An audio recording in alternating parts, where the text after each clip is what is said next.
William Hill sponsors IFL TV.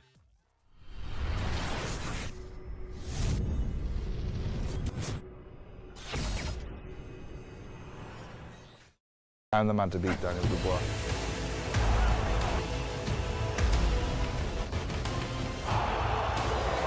You're going to sleep.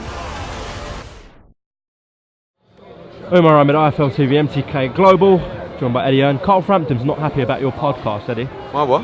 Your podcast. Really? Oh, why? Because him and Chris Lloyd. He's got one. Yeah. No, I didn't really. I mean, obviously, it went to number one last night. Don't know if you've seen on the BBC podcast. Yeah, you know. Well, it did, Coogan. No, but it did. I'm just saying it went to number one. Congratulations. Now, why are you hating on it? Why would you get me on as your first guest? Are you okay, hun? No, we've got Wayne Rooney, KSI, Bradley Wiggins, Sadiq Khan. These are the kind of levels that we're operating at the moment. So, listen, if we do get a week and it's a bit quiet, It'll be a blank week, mate. Yeah. Cook. What are you up to, bruv? Do you think you'll get bored of it? I've signed for 10 podcasts at the moment. And I don't know, listen, it's so weird because all I do for a living mainly is answer questions. So when I sit down with these people, I'm asking the questions. It's not easy, is it? It's not easy, no. Respect to you guys. I mean, not to you two, but in general, because it is difficult. It is difficult. But I'm sitting down with people that I'm really interested in. And it's good to actually pick their brains. Like the Rooney one was so interesting because I know Wayne, I know he's a top bloke, but I didn't realise how passionate he is about football still. And that's really, it's called No Passion, No Point. So it's about your drive in life to do what you do and what gets you up every day, and of course boxing as well, but just all general sport, lifestyle, mindset, everything. So, and originally it was just going to be a boxing podcast, but BBC said no, we'd like you to do it on a wider scale. They said to me, Eddie, you're a massive star, you're funny, you're handsome, and we believe you're going to go all the way to Hollywood. And this was a great start for me. So some people will be serious as well. I've done that before. Remember about the modelling? Oh yeah, Calvin Klein, wasn't it? No, I was quite shocked really, but privilege. Right, Eddie, want to talk about Tyson Fury's comments that he's no longer interested in fighting Dillian Whyte? I know, I'm losing track of everything. I mean, it's really that deserves another. I'm busy. Don't waste my time, because he says that, and then we're like, okay, so we write to WBC to say, we're sorting a resolution at the moment, and now we've said, okay, let's look. Maurizio saw that video and said to us, "Did you see the video? Let's do it." And I said, we went back and said, we agree, let's do it. So now they're going to write to him to order him to fight Dillian Whyte for the diamond belt, and now he's saying, no. What was he joking? I don't know, it's really, really frustrating. But listen, again, there's a lot of time wasters out there, so we've got to deal with what we do know, which is right now, Joshua against Ruiz, Whyte against Rivas, and if Whyte beats Rivas and Fury don't fight him, Dillian Whyte is mandatory to Deontay Wilder, and Wilder will have to fight Deontay Wilder. But I'm gutted because Whyte Fury is a great fight. So, I don't know. Did you see Fury's comments on Joshua as well? He's a dosser. Average heavyweight, if he was from the 70s. Very average, yeah. Any response? No. Hopefully the WBO will make him mandatory, or someone will make him mandatory, and he'll turn that down as well. And he'll blame the percentage split or whatever he'll do. But if you can't get Wilder for next year and Joshua does one of his mandatories, why not push Joshua Fury? Well, we will push that as a mandatory. I mean, you've got Schwartz against Fury in a couple of weeks.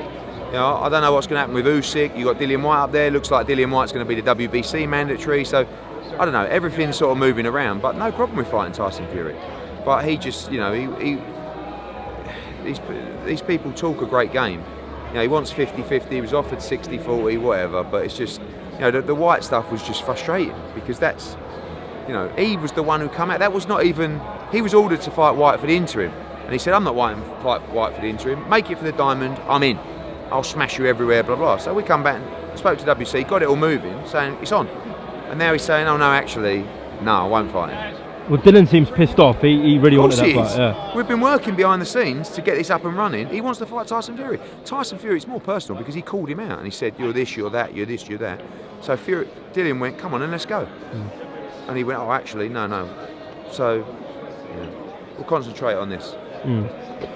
AMIR Khan, It's reported that he's earning what, $8 million, $9 million for fighting Saudi Arabia.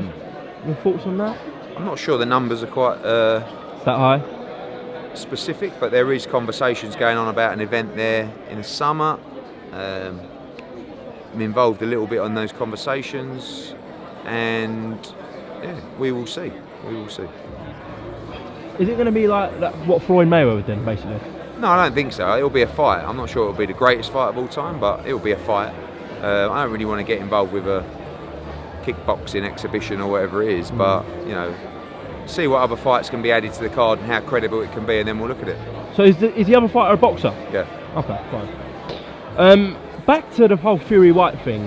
When Coogan spoke to Joshua this week, do you see his comments that that fight is unnecessary? Why do you think he's saying that? Well, he says it's unnecessary because he thinks Fury should fight him for the world title. So what he's saying is fight me or fight Wilder.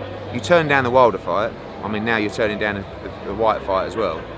But or fight me. You don't have to fight. I think what Josh means is you don't have to fight Dillian for the diamond belt, where you can fight me for the unified heavyweight world championship and make more money. But hopefully that's what Fury's thinking. I doubt it. I think Tyson will box in September, October, another easy opponent, and then hold out for a big fight next year. Okay, but next year seems like the big fights are going to happen anyway next year. This year looks unrealistic, really.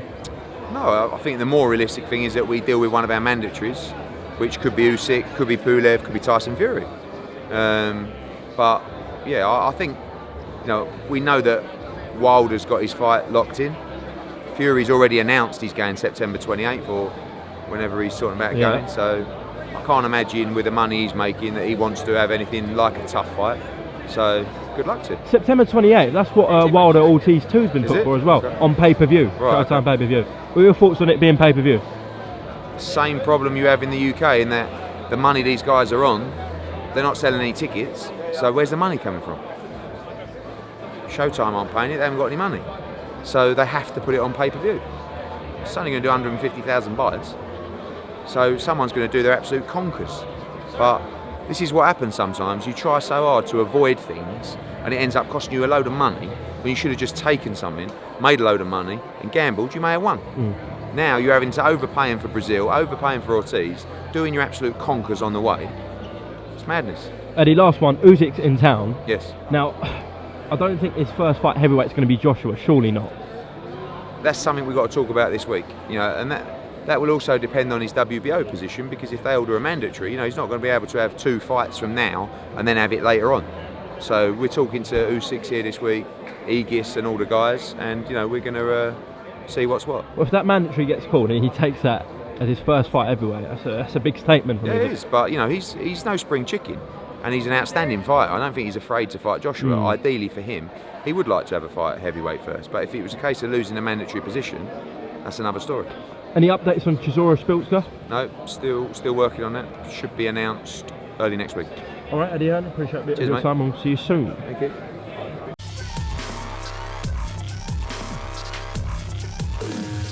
William Hill sponsors IFL TV.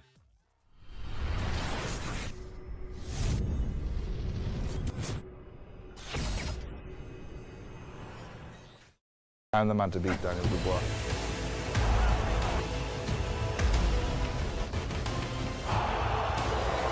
We're going to sleep.